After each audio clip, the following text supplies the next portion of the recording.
Hello दोस्तों, welcome back to our study platform. आज हम लोग जो है पॉलिटी का 100 क्वेश्चन को करने वाले, यानी कि पार्ट 3 को हम लोग करने वाले। इससे पहले ऑलरेडी जो है इस बुक का पार्ट 2 तक हो चुका है और पूरा इसमें जो है हिस्ट्री को ख़त्म कर दिया गया है। तो आप लोग पिछली वीडियो को प्लेलिस्ट के सहारे देख सकते हैं, या इसका लिंक डिस्क्रिप्शन में दे दिया गया है प्लेलिस्ट का, तो वहाँ से आप लोग पिछली वीडियो को देख सकते हैं। तो आज हम लोग जो है पॉलिटी का पार्ट 2 को करने वाले हैं, जिसमें हम लोग 100 क्वेश्चन को करेंगे। तो ये हमारा 100 क्वेश्चन का सीरीज जो है, जिसमें सारे सारे प्रीवियस ईयर जो भी एसएससी में पूछे गए, तो वो सारे प्रीवियस ईयर कराए जा रहे हैं। तो आप लोग वीडियो के अंत तक जरूर बने रहिएगा। और अगर आप लोग चैनल पर नए हो तो चैनल को सब्सक्राइब कर लीजिएगा, क्योंकि ये जो वीडियो है ये डेली शाम 5 बजे इसी चैनल पर अपलोड होता है। तो सबसे पहले आप वीडियो देखने के लिए चैनल को सब्सक्राइब कर लीजिएगा। तो चलिए ना देरी करते हुए करते हैं हम लोग अपने क्लास को स्टार्ट। तो हमारा पहला क्वेश्चन है, निम्नलिखित में से कौन सा न्यायालय किसी अदालत का मुकदमा अपने पास मंगवा सकता है? निम्नलिखित में से कौन सा न्यायालय किसी अदालत का मुकदमा अपने पास मंगा सकता है? तो वो सर्वोच्च न्यायालय। सर्वोच्च न्यायालय जो है वो किसी भी अदालत का मुकदमा अपने पास मंगवा सकता है। इसका आंसर हो जाएगा ऑप्शन बी, सर्वोच्च न्यायालय। अगला क्वेश्चन है, भारत में वोट देने की न्यूनतम आयु कितनी है? तो वोट देने की न्यूनतम आयु कितनी है? 18 वर्ष है। अगला क्वेश्चन देखते हैं। अगला क्वेश्चन है हमारा कि भारत के चुनाव आयोग का गठन कब किया गया? भारत में चुनाव आयोग का गठन कब किया गया? तो 1950 में किया गया था। अगला क्वेश्चन है हमारा कि डैश को छोड़कर अन्य सभी विशेषताएं समानुपातिक प्रतिनिधित्व व्यवस्था की है। किसको छोड़कर अन्य सभी विशेषताएं समानुपातिक प्रतिनिधित्व की है? तो हर निर्वाचन क्षेत्र से केवल एक प्रतिनिधि को चुना जाता है। इसे छोड़कर बाकी बात सभी समानुपातिक प्रतिनिधित्व की व्यवस्था है। अगला क्वेश्चन देखते हैं। तो अगला क्वेश्चन है हमारा, प्रथम भारतीय मुख्य चुनाव आयुक्त कौन थे? प्रथम भारतीय मुख्य चुनाव आयुक्त कौन थे? तो उसके सुकुमार सेन। कौन थे? सुकुमार सेन। ये आप सभी को पता होगा। अगला क्वेश्चन है, निम्नलिखित में से कौन सी विशेषता समानुपातिक प्रतिनिधित्व की व्यवस्था है? निम्नलिखित में से कौन सी व्यवस्था समानुपातिक प्रतिनिधित्व की व्यवस्था है? तो वो कौन सी व्यवस्था है? इसका आंसर हो जाएगा, हर पार्टी को प्राप्त मत के अनुपातिक में विधायिका में सीट हासिल करनी होती है। तो ये समानुपातिक प्रतिनिधित्व की व्यवस्था है। अगला क्वेश्चन है, डैश को छोड़कर अन्य सभी विशेषताएं जो सबसे आगे है वही जाते हैं, कौन सी व्यवस्था है? डैश को छोड़कर अन्य सभी विशेषताएं जो सबसे आगे वही जीते, कौन सी व्यवस्था है? तो इसका सही आंसर हो जाएगा ऑप्शन नंबर बी, विजयी उम्मीदवार को वोट का बहुमत हासिल होता है। विजयी उम्मीदवार को वोट का बहुमत हासिल होता है। अगला क्वेश्चन है, भारतीय कम्युनिस्ट पार्टी डैश में स्थापित किया गया? भारतीय कम्युनिस्ट पार्टी की स्थापना कब हुई थी? तो हुआ था 1925 ईस्वी में। कब? 1925 ईस्वी में। अगला क्वेश्चन है, निम्नलिखित में से कौन सा देश फर्स्ट पास्ट द पोस्ट निर्वाचन प्रणाली का अनुसरण करता है? निम्नलिखित में से कौन सा देश फर्स्ट पास्ट द पोस्ट निर्वाचन प्रणाली का अनुसरण करता है? तो यह है यूनाइटेड किंगडम, यानी कि ब्रिटेन। अगला क्वेश्चन है, भारतीय राष्ट्रीय कांग्रेस किस राजनीतिक समूह का एक हिस्सा है? भारतीय राष्ट्रीय कांग्रेस किस राजनीतिक समूह का एक हिस्सा है? तो संयुक्त प्रगतिशील गठबंधन का एक हिस्सा है। किसका? संयुक्त प्रगतिशील गठबंधन का। अगला क्वेश्चन है, अखिल भारतीय तृणमूल कांग्रेस को वर्ष डैश में स्थापित किया गया था? तो अखिल भारतीय तृणमूल कांग्रेस की स्थापना किस वर्ष हुई थी? तो 1998 में हुआ था। कब? 1998 में। अगला क्वेश्चन है हमारा, भारतीय राजनीतिक पार्टी सीपीआईएम का पूरा नाम क्या है? भारतीय राजनीतिक पार्टी सीपीआईएम का पूरा नाम क्या है? तो यह है communist party of India. Communist party of India इसका राइट आंसर हो जाएगा। अगला क्वेश्चन है हमारा, भारतीय राजनीतिक पार्टी सीपीआई का पूरा नाम क्या है? तो सीपीआई का पूरा नाम है क्या है? कम्युनिस्ट पार्टी ऑफ इंडिया है सीपीआई का पूरा नाम। अगला क्वेश्चन है हमारा, राष्ट्रवादी क्या है? राष्ट्रवादी कांग्रेस पार्टी को डैश में स्थापित किया गया था? तो राष्ट्रवादी कांग्रेस पार्टी को कब स्थापित किया गया था? तो 1999 में स्थापित किया गया था। कब? 1999 में। अगला क्वेश्चन है, भारतीय राजनीतिक पार्टी एनसीपी क्या है? एनसीपी का पूरा नाम क्या है? तो भारतीय राजनीतिक पार्टी एनसीपी का पूरा नाम क्या है? तो नेशनल कांग्रेस पार्टी जो है एनसीपी का पूरा नाम है। अगला क्वेश्चन है, बहुजन समाज पार्टी की स्थापना कब की गई? बहुजन समाज पार्टी की स्थापना कब किया गया? तो 1984 में किया गया बहुजन समाज पार्टी का स्थापना। अगला क्वेश्चन है कि संयुक्त प्रगतिशील गठबंधन में स्थापना कब हुई? प्रगतिशील गठबंधन की स्थापना कब हुई थी? तो 2004 में हुआ। कब? 2004 में। ऑप्शन सी हो जाएगा करेक्ट आंसर। अगला क्वेश्चन है भारतीय जनता पार्टी किस राजनीतिक समूह का एक हिस्सा है? भारतीय जनता पार्टी किस राजनीतिक समूह का एक हिस्सा है? तो ये हिस्सा है किसका? राष्ट्रीय जनतांत्रिक गठबंधन का। राष्ट्रीय जनतांत्रिक गठबंधन का हिस्सा है। अगला क्वेश्चन है भारतीय राजनीतिक पार्टी बीएसपी क्या है, जिसे भाजपा कहते हैं, बीएसपी का पूरा नाम क्या है? तो बीएसपी का पूरा नाम है बहुजन समाज पार्टी। क्या है? Bahujan Samaj party. Option A इसका करेक्ट हो जाएगा।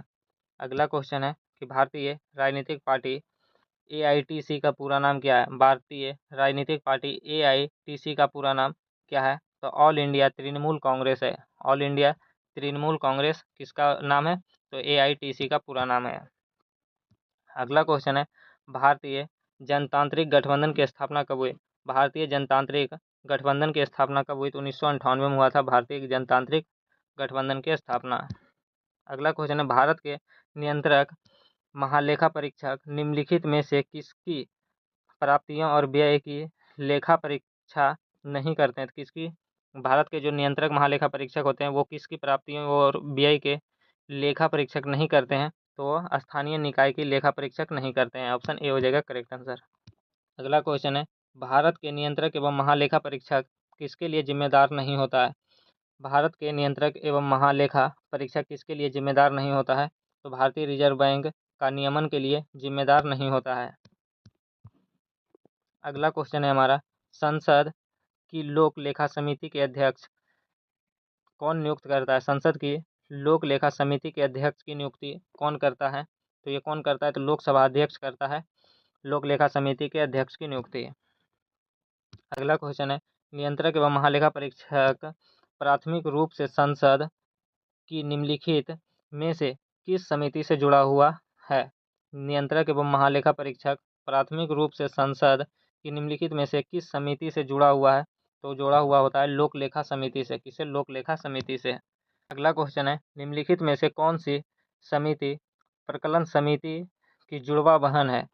तो प्रकलन समिति की जुड़वा बहन किसे कहा जाता है? तो लोक लेखा समिति को प्रकलन समिति की जुड़वा बहन कहा जाता है। अगला क्वेश्चन है हमारा कि नीति आयोग के अध्यक्ष कौन है? नीति आयोग के अध्यक्ष कौन होते हैं? तो ये हमेशा जो है नीति आयोग के अध्यक्ष जो होते हैं वो प्रधानमंत्री होते हैं। जो वर्तमान में प्रधानमंत्री होगा वही नीति आयोग का अध्यक्ष होगा।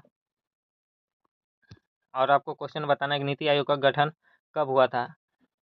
अगला क्वेश्चन है निम्नलिखित विकल्पों में से किसके सदस्य राज्य के मुख्यमंत्री होते हैं? निम्नलिखित विकल्पों में से किसके सदस्य मुख्यमंत्री होते हैं, राज्य के मुख्यमंत्री होते हैं? तो वो राष्ट्रीय विकास परिषद के सदस्य जो होते हैं वो मुख्यमंत्री होते हैं। अगला क्वेश्चन है भारत के वित्त आयोग की नियुक्ति कौन करता है? भारत के वित्त आयोग की नियुक्ति कौन करता है? तो भारत के राष्ट्रपति जो हैं वो भारत के वित्त आयोग की नियुक्ति करते हैं। अगला क्वेश्चन है भारतीय संसद की सबसे बड़ी कमेटी कौन सी है? भारतीय संसद की सबसे बड़ी कमेटी कौन सी है? तो प्रकलन समिति जो है वो सबसे बड़ी समिति है। अगला है संविधान निम्नलिखित में से किसके बारे में उपबंध नहीं है? संविधान में निम्नलिखित में से किसके बारे में उपबंध नहीं है? तो योजना आयोग के बारे में कोई उपबंध नहीं है भारतीय संविधान में। अगला क्वेश्चन है कौन सा अनुच्छेद राज्य में राष्ट्रपति शासन लागू करने हेतु निर्दिष्ट है? कौन सा अनुच्छेद राज्य में राष्ट्रपति शासन लगाने हेतु निर्दिष्ट है? तो ये है अनुच्छेद 356। कौन सा अनुच्छेद? 356 है। राष्ट्रपति शासन या राजकीय शासन को ही राष्ट्रपति शासन कहते हैं। वो किस अनुच्छेद के तहत लगता है? 356। अगला क्वेश्चन है हमारा किस आयोग ने सुझाव दिया था कि केंद्र सरकार की नौकरियों में अन्य पिछड़ा वर्ग यानी कि ओबीसी को आरक्षण मिलनी चाहिए? किस आयोग ने सुझाव दिया था कि केंद्र सरकार की नौकरियों में अन्य पिछड़ा वर्ग यानी कि ओबीसी को आरक्षण मिलनी चाहिए? तो कौन सा आयोग ऐसा बोला था? तो बोला था मंडल आयोग। कौन सा आयोग? मंडल आयोग। अगला क्वेश्चन है वर्ष 1975 में आपात स्थिति के समय भारत के राष्ट्रपति कौन थे? वर्ष 1975 में आपात स्थिति के समय भारत के राष्ट्रपति कौन थे? तो भारत के राष्ट्रपति थे वो थे फखरुद्दीन अली अहमद फ़खरुद्दीन अली अहमद, ऑप्शन ए हो जाएगा इसका करेक्ट आंसर। और प्रधानमंत्री कौन थे? प्रधानमंत्री थे इंदिरा गांधी। आपको ध्यान रखना है। अगला क्वेश्चन है, भारतीय संविधान के अनुसार आपात स्थिति घोषित करने का अधिकार किसको है? भारतीय संविधान के अनुसार आपात घोषित करने का अधिकार किसके पास होता है? तो ये केवल राष्ट्रपति के पास होता है। अगला है, यदि राष्ट्रपति आपातकाल घोषणा करते हैं तो इन उद्घोषणा को संसद द्वारा डैश के भीतर समर्थन देना जरूरी होता है। यदि राष्ट्रपति आपातकाल की घोषणा करते हैं तो इस उद्घोषणा को संसद द्वारा कितने माह के भीतर समर्थन देना जरूरी होता है? तो 1 माह के भीतर समर्थन देना जरूरी होता है। अगला क्वेश्चन है, यदि राष्ट्रीय आपात घोषित किया जाता है तो उसे प्रत्येक डैश बाद संसद का अनुमोदन प्राप्त करना आवश्यक होता है। यानी कि जब राष्ट्रीय आपात घोषित किया जाता है तो कितने माह के बाद संसद द्वारा उसे अनुमोदित किया जाता है? तो 6 माह बाद उसे संसद द्वारा अनुमोदित किया जाता है। ऑप्शन बी इसका करेक्ट हो जाएगा। अगला है कि निम्नलिखित में से कौन सा संविधान संशोधन अधिनियम प्रारंभिक शिक्षा के मूल अधिकार के रूप में होने से संबंधित है? निम्नलिखित में से कौन सा संविधान संशोधन अधिनियम प्रारंभिक शिक्षा के मूल अधिकार के रूप में होने से संबंधित है? तो कौन सा संविधान संशोधन है? वो 86वां संविधान संशोधन है। और ये कब हुआ था? तो 2002 में हुआ था। इसके तहत कौन सा अनुच्छेद जोड़ा गया? अनुच्छेद तो 51A को जोड़ा गया है। अगला क्वेश्चन है, आपातकाल के दौरान निम्नलिखित बुनियादी अधिकार में से किस एक को छोड़कर बाकी सभी रद्द कर दिए जाते हैं? आपातकाल के दौरान निम्नलिखित बुनियादी अधिकारों में से किस एक को छोड़कर बाकी सभी को रद्द किया जाता है? तो किसे छोड़कर सभी को रद्द किया जाता है आपातकाल के दौरान? तो वो व्यक्तिगत स्वतंत्रता को छोड़कर बाकी सभी जो है उसे रद्द कर दिया जाता है। अगला क्वेश्चन है कि भारत में संविधान की उद्देशिका में धर्मनिरपेक्ष शब्द कौन से संविधान संशोधन द्वारा जोड़ा गया था? तो भारत के संविधान की उद्देशिका में धर्मनिरपेक्ष, समाजवाद, धर्मनिरपेक्ष और अखंडता शब्द को 42वां संविधान संशोधन द्वारा जोड़ा गया था। और ये कब हुआ था? तो 1976 में हुआ था। कब? 42वां संविधान संशोधन 1976 में हुआ था। अगला क्वेश्चन है, 42वां संविधान संशोधन 1976 द्वारा प्रस्तावना में कौन सा शब्द जोड़ा गया था? 42वां संविधान संशोधन 1976 द्वारा प्रस्तावना में कौन सा शब्द जोड़ा गया था? तो समाजवाद और धर्मनिरपेक्ष दोनों को जोड़ा गया था। और एक और शब्द था अखंडता। समाजवाद, धर्मनिरपेक्ष और अखंडता तीनों शब्द को जोड़ा गया था। अगला क्वेश्चन है, कौन सा संविधान संशोधन अधिनियम संसद सदस्यों और विधानसभा सदस्यों की अयोग्यता से संबंधित है? कौन सा संविधान संशोधन अधिनियम संसद सदस्यों और विधानसभा सदस्यों की अयोग्यता से संबंधित है? तो वो 52वां संविधान संशोधन है। कौन सा? 52वां संविधान संशोधन। अगला क्वेश्चन है, भारत के संविधान में अब तक कितने संशोधन किए जा चुके हैं? भारत के संविधान में अब तक कितने संशोधन कराए जा चुके हैं? तो हो जाएगा 122 संशोधन किए जा चुके हैं। अगला क्वेश्चन है, किस स्मारक को भारत का राष्ट्रीय स्मारक कहते हैं? किस स्मारक को भारत का राष्ट्रीय स्मारक कहते हैं? तो इंडिया गेट को भारत का राष्ट्रीय स्मारक कहते हैं। अगला क्वेश्चन है, संविधान में संशोधन की कार्यवाही आरंभ की जा सकती है? संविधान में संशोधन की कार्यवाही आरंभ की जा सकती है तो ये संसद के किसी भी सदन से इसे पेश किया जा सकता है। संसद के किसी भी सदन से संविधान में संशोधन की कार्यवाही शुरू किया जा सकता है, यानी कि लोकसभा या राज्यसभा दोनों में से कोई सदन ये कार्यवाही को स्टार्ट कर सकते हैं। अगला क्वेश्चन है, हमारे राष्ट्रीय ध्वज में स्थित चक्र किस बात का प्रतिनिधित्व करता है? हमारा राष्ट्रीय ध्वज में स्थित चक्र किस बात का प्रतिनिधित्व करता है? तो ये सत्य का प्रतिनिधित्व करता है। अगला क्वेश्चन है, भारत के राष्ट्रीय ध्वज में स्थित अशोक चक्र तिलियों वाला एक चक्र है। कितना तिलियों वाला एक चक्र है अशोक चक्र? तो उसमें 24 तिलियां होता है। कितना? 24 तिलियां। अगला क्वेश्चन है, इनमें से भारतीय राष्ट्रीय गान कौन सा है? तो भारतीय राष्ट्रीय गान कौन सा है? तो जन गण मन जो है वो भारतीय राष्ट्रीय गान है और वंदे मातरम जो है वो राष्ट्रीय गीत है। अगला क्वेश्चन है, भारत का राष्ट्रीय फूल क्या है? तो भारत का राष्ट्रीय फूल क्या है? कमल है भारत का राष्ट्रीय फूल। अगला क्वेश्चन है, भारत का राष्ट्रीय फल क्या है? तो भारत का राष्ट्रीय फल जो है वो आम है। क्या है? आम। अगला क्वेश्चन है, विधानसभा द्वारा राष्ट्रगान को डैश को अपनाया गया था। विधानसभा द्वारा राष्ट्रीय गान को कब अपनाया गया था ये बताना है। तो 24 जनवरी 1950 को विधानसभा द्वारा राष्ट्रीय गान को अपनाया गया था। अगला क्वेश्चन है, निम्नलिखित में से क्या राष्ट्रीय जनतांत्रिक गठबंधन यानी कि एनडीए सरकार द्वारा शुरू की गई स्कीम या कार्यक्रम नहीं है। निम्नलिखित में से क्या राष्ट्रीय जनतांत्रिक गठबंधन यानी कि एनडीए सरकार द्वारा शुरू की गई एक स्कीम या कार्यक्रम नहीं है। कौन सा नहीं है? तो स्वच्छ भारत अभियान, ये एनडीए सरकार द्वारा शुरू नहीं किया गया है। अगला क्वेश्चन है कि संसदीय स्वरूप की सरकार में डैश होता है। संसदीय स्वरूप की सरकार में डैश होता है, तो क्या होता है? तो कार्यपालिका विधानमंडल के प्रति उत्तरदायी होता है। विधायिका जो कार्यपालिका जो है वो विधानमंडल के प्रति उत्तरदायी होता है संसदीय स्वरूप सरकार में। अगला क्वेश्चन है कि अखिल भारतीय सेवा के सदस्य किसकी सेवा करते हैं? अखिल भारतीय सेवा के सदस्य किसकी सेवा करते हैं? तो ये जो करते हैं राज्य और केंद्र सरकार की सेवा करते हैं। राज्य और केंद्र सरकार दोनों की सेवा करते हैं। अगला क्वेश्चन है, संसदीय सरकार संविधानिक लोकतंत्र का एक ऐसा रूप है जिसमें क्या होता है? क्वेश्चन पूछा है, संसदीय सरकार संविधानिक लोकतंत्र का एक ऐसा रूप है जिसमें क्या होता है? क्या होता है? कार्यपालिका विधानपालिका से अभिभूत होती है और उसके प्रति जिम्मेदार होती है। क्या होती है? कार्यपालिका विधानपालिका के अभिभूत होती है और उसके प्रति जिम्मेदार होती है।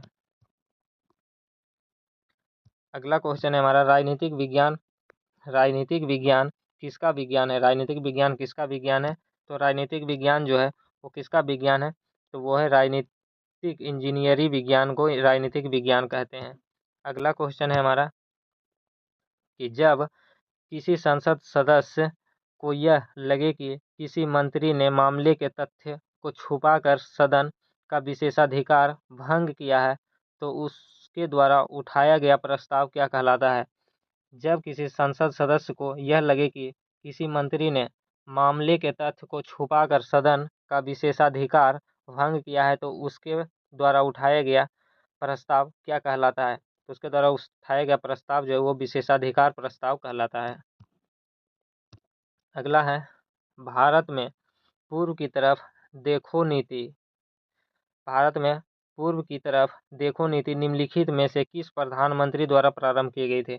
भारत में पूर्व की तरफ देखो नीति निम्नलिखित में से किस प्रधानमंत्री के द्वारा प्रारंभ किया गया? तो पीवी नरसिम्हा राव के द्वारा प्रारंभ किया गया है। अगला क्वेश्चन है, निम्नलिखित में से क्या राज्य का अनिवार्य तत्व नहीं है? निम्नलिखित में से कौन राज्य का अनिवार्य तत्व नहीं है? तो संस्थाएं जो है वो राज्य का अनिवार्य तत्व नहीं है। अगला क्वेश्चन है, आज़ादी के बाद से भारतीय कांग्रेस ने भारत में कितने साल के लिए शासन किया? आज़ादी के बाद से भारतीय कांग्रेस ने भारत में कितने साल तक शासन किया था? तो 49 वर्ष तक शासन किया था। कितना? 49 वर्ष तक शासन किया था। अगला क्वेश्चन है, किस प्रकार की सरकार में ईश्वर के नाम पर पुजारी शासन करते हैं? किस प्रकार की सरकार में ईश्वर के नाम पर पुजारी शासन करते हैं? तो वो किस प्रकार की सरकार है? तो धर्मतंत्र सरकार है। कौन? धर्मतंत्र सरकार में ईश्वर के नाम पर पुजारी शासन करते हैं। अगला क्वेश्चन है, डैश लोकपाल या लोकपाल के समतुल्य नियुक्त करने वाला प्रथम देश। डैश लोकपाल या लोकपाल के समतुल्य नियुक्त करने वाला प्रथम देश कौन सा है? तो वो है स्वीडन। लोकपाल नियुक्त करने वाला प्रथम देश कौन सा है? स्वीडन है। अगला क्वेश्चन है, किस देश के संविधान विश्व में सबसे लंबा संविधान है? किस देश का संविधान विश्व में सबसे लंबा संविधान है? तो भारत का संविधान है वो विश्व में सबसे लंबा संविधान है। अगला क्वेश्चन है, भारत का मूल संविधान कहाँ प्रकाशित किया गया था? भारत का मूल संविधान कहाँ प्रकाशित किया गया था? तो देहरादून में प्रकाशित किया गया था भारत का मूल संविधान। अगला क्वेश्चन है, राष्ट्रपति भवन डैश वर्ष में बनाया गया था? तो राष्ट्रपति भवन कब बनवाया गया था? तो 1910 में बनवाया गया था राष्ट्रपति भवन को। अगला क्वेश्चन है, अपनी स्वतंत्रता के पहले बांग्लादेश डैश का एक हिस्सा था? तो बांग्लादेश स्वतंत्रता के पहले किसका हिस्सा था? तो पाकिस्तान का हिस्सा था। और बांग्लादेश का पहले का नाम क्या था? बांग्लादेश से पहले तो उसे पूर्वी पाकिस्तान के नाम से जाना जाता था। अगला क्वेश्चन है, वेस्टमिनिस्टर संसदीय प्रणाली को डैश में वेस्टमिनिस्टर संसदीय प्रणाली को डैश में विकसित किया गया था। तो वेस्टमिनिस्टर संसदीय प्रणाली को किस में विकसित किया गया था? तो यूके में, यानी कि यूनाइटेड किंगडम, ब्रिटेन में विकसित किया गया था। अगला क्वेश्चन है हमारा कि नीति आयोग के अध्यक्ष कौन होते हैं? नीति आयोग के अध्यक्ष जो होते हैं वो प्रधानमंत्री होते हैं। अगला क्वेश्चन है हमारा कि भारत का मूल संविधान 1950 डैश में संरक्षित है। तो भारत का मूल संविधान 1950 में बनकर तैयार हुआ था, 1950 में लागू हुआ था भारत का मूल संविधान। तो वो किस में संरक्षित है? तो संसद भवन में संरक्षित है। अगला क्वेश्चन है, इन देशों में से किसे यूनाइटेड किंगडम से आज़ादी मिली? इन देशों में से किसे यूनाइटेड किंगडम से आज़ादी मिली? तो भारत को यूनाइटेड किंगडम से आज़ादी मिली है। अगला क्वेश्चन है हमारा कि इन भाषाओं में से कौन सी भाषा साधारणतया भारत के दक्षिणी हिस्से में बोली नहीं जाती है? इनमें से कौन सी भाषा साधारणतः भारत के दक्षिणी हिस्से में नहीं बोली जाती है? तो कौन सी भाषा नहीं बोली जाती? तो मैथिली दक्षिणी भाग में नहीं बोली जाती। दक्षिणी जो है वो उत्तर भारत में बोला जाता है, खास करके बिहार में। अगला क्वेश्चन है, भारतीय संसद भवन का डिजाइन डैश द्वारा तैयार किया गया था। तो भारत के संसद भवन को किसने डिजाइन किया था? तो एडविन लुटियन के द्वारा तैयार किया गया था भारत के संसद भवन का डिजाइन।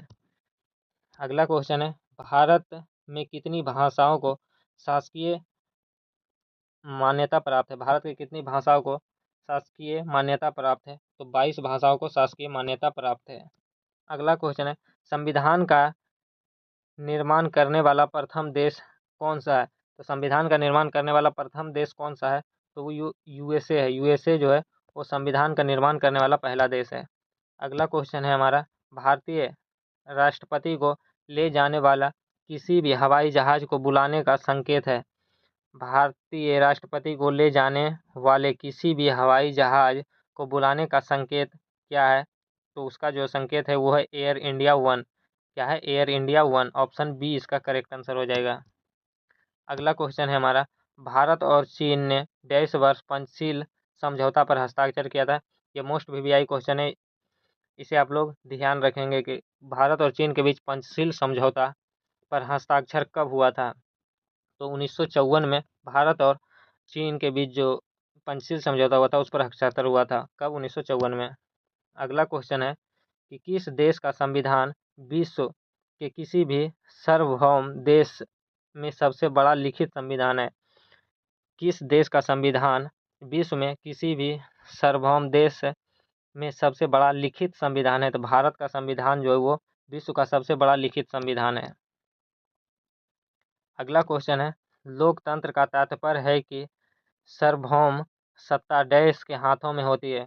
लोकतंत्र का तात्पर्य है कि सार्वभौम सत्ता डैश के हाथों में होती है। तो किसके हाथों में होती है? तो लोगों के हाथों में होती है। अगला क्वेश्चन है, भारतीय संविधान कितने शब्द का बना है? भारतीय संविधान कितने शब्द का बना है ये आपको बताना है। तो ये कितने शब्द का बना है? तो 80,000 शब्द का बना है भारतीय संविधान। अगला क्वेश्चन है हमारा, स्वतंत्रता के बाद रियासतों का भार संघ में एकीकरण करने के लिए कौन जिम्मेदार थे? स्वतंत्रता के बाद रियासतों का भार संघ में एकीकरण करने के लिए कौन जिम्मेदार थे? तो वल्लभ भाई पटेल, जो सरदार वल्लभ भाई पटेल थे वही रियासतों को एकीकरण करने के लिए जिम्मेदार थे। अगला क्वेश्चन है हमारा, अगला क्वेश्चन क्या कहता है, सत्ता संरचना का ऐसा रूप है जिसमें सत्ता प्रभावी ढंग से व्यक्तियों का परिवार के एक गुट के कब्जे में होती है। सत्ता संरचना का ऐसा रूप है जिसमें सत्ता प्रभावी ढंग से व्यक्तियों का परिवार एक गुट के कब्जे में होती है। तो इसका सही आंसर जो जगह वो हो जाएगा कुलीन तंत्र। क्या हो जाएगा? कुलीन तंत्र, ऑप्शन सी। अगला क्वेश्चन है, जवाहरलाल नेहरू का जन्म वर्ष कब है? यानी कि जवाहरलाल नेहरू का जन्म कब हुआ था? तो 1889 ईस्वी को जवाहरलाल नेहरू का जन्म हुआ था। अगला क्वेश्चन है, लाल बहादुर शास्त्री होता है, लाल बहादुर शास्त्री का जन्म किस वर्ष में हुआ था? तो लाल बहादुर शास्त्री का जन्म हुआ था 1904 ईस्वी में। कब? 1904 में। अगला क्वेश्चन है, ग्रीक ने राजनीतिक शास्त्र को किसकी मूल मान्यताओं के अनुसार देखा? ग्रीक ने राजनीतिक शास्त्र को किसकी मूल मान्यताओं के अनुसार देखा था? तो नैतिक दृष्टि से देखा था। किसके? नैतिक दृष्टि से। अगला क्वेश्चन है, अगला क्वेश्चन, निम्नलिखित में से कौन सा देश आधुनिक लोकतंत्र की स्थापना करने वाला पहला देश है? निम्नलिखित में से कौन सा देश आधुनिक लोकतंत्र की स्थापना करने वाला पहला देश है? तो इंग्लैंड जो है वो आधुनिक लोकतंत्र की स्थापना करने वाला पहला देश है। अगला क्वेश्चन है हमारा कि इनमें से कौन सी विशेषता फास्ट पास्ट द पोस्ट निर्वाचन प्रणाली की है? इनमें से कौन सी विशेषता फर्स्ट पास्ट द पोस्ट निर्वाचन प्रणाली की है? तो मतदाताओं प्रत्याशी की वोट देता है। ये इसका करेक्ट आंसर हो जाएगा। अगला क्वेश्चन है हमारा, अगला, निम्नलिखित में से कौन लोकतंत्र नहीं है? निम्नलिखित में से कौन लोकतंत्र नहीं है? तो चीन एक लोकतंत्र देश नहीं है। ये हो जाएगा इसका सही आंसर, चीन लोकतंत्र देश नहीं है। अगला क्वेश्चन है, संयुक्त राष्ट्र की सुरक्षा परिषद के 10 अस्थायी सदस्यों का कार्यकाल कितना होता है? तो यूएनओ में जो 10 अस्थायी सदस्य है, 5 अस्थायी सदस्य है यूएनओ में जिसके पास वीटो है, और 10 जो होता है वो अस्थायी सदस्य होता है, और उसका जो कार्यकाल होता है वो 2 वर्ष का होता है। कितना? 2 वर्ष का। अगला क्वेश्चन है हमारा, अगला क्वेश्चन, निम्नलिखित में से कौन सा संसदीय कार्यपालिका के प्रकार के संदर्भ में असत्य है? निम्नलिखित में से कौन सा संसदीय कार्यपालिका के प्रकार के संदर्भ में असत्य है? तो कौन असत्य है? तो प्रधानमंत्री विधायिका के प्रति जवाबदेही नहीं होता है। प्रधानमंत्री विधायिका के प्रति जवाबदेही नहीं होता, ये असत्य है। प्रधानमंत्री जो विधायिका के प्रति जवाबदेही होता है। अगला क्वेश्चन है हमारा, अगला क्वेश्चन क्या है, संयुक्त राष्ट्र सुरक्षा परिषद के 5 अस्थायी सदस्य कौन कौन है? संयुक्त राष्ट्र सुरक्षा परिषद के 5 अस्थायी सदस्य कौन कौन से हैं? जिनके पास वीटो होता है वही अस्थायी सदस्य है यूएनओ का। संयुक्त राष्ट्र सुरक्षा परिषद के 5 अस्थायी सदस्य कौन कौन से हैं ये आपको बताना है। तो फ्रांस, रूस, ब्रिटेन और अमेरिका और चीन जो है, ये 5 संयुक्त राष्ट्र परिषद के अस्थायी सदस्य कौन कौन? चीन, फ्रांस, रूस, ब्रिटेन और अमेरिका। ये आपको ध्यान रखना है। अगला क्वेश्चन है हमारा कि संयुक्त राष्ट्र संघ निम्नलिखित में से कौन सा कामकाज की भाषा नहीं है? संयुक्त राष्ट्र संघ की निम्नलिखित में से कौन सी कामकाज की भाषा नहीं है? तो जापानी जो है वो संयुक्त राष्ट्र संघ की कामकाज की भाषा नहीं है। अगला क्वेश्चन है, निम्नलिखित देशों में से कौन सा देश संयुक्त राष्ट्र सुरक्षा परिषद का अस्थायी सदस्य नहीं है? निम्नलिखित देशों में से कौन सा देश संयुक्त राष्ट्र सुरक्षा परिषद का सदस्य नहीं है? तो भारत संयुक्त राष्ट्र सुरक्षा परिषद का सदस्य नहीं है।